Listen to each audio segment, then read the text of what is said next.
going on YouTube? Matty Ice here, and I am recapping last night's games, and what a great way to kick off the 2016 college football season.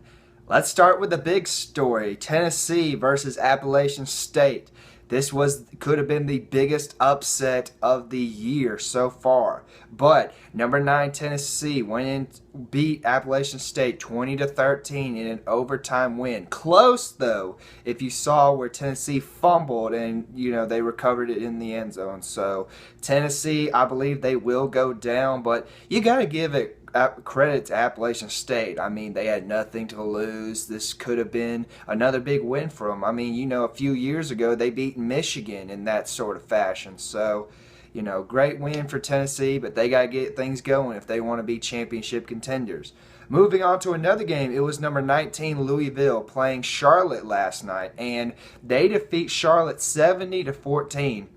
And Lamar Jackson sets a record scoring 8 touchdowns by himself, either passing or rushing in the first half. And what a great win for Louisville. That shows that they can compete. That shows that they can play, but they're going to start getting into region games soon, so they need to get ready for that. Another great one last night on ESPN. It was South Carolina versus Vanderbilt. Vanderbilt held their own for the most part, 10-0 going into halftime.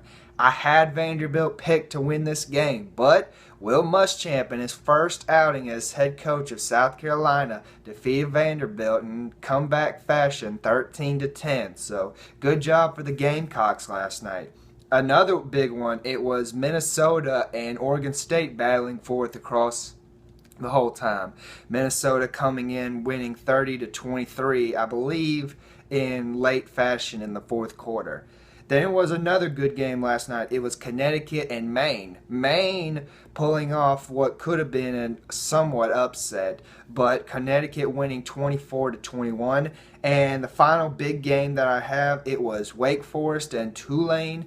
Tulane held their own for the most part, 3-0, but Wake Forest came out scoring 1 touchdown, and they defeated Maine 7-3.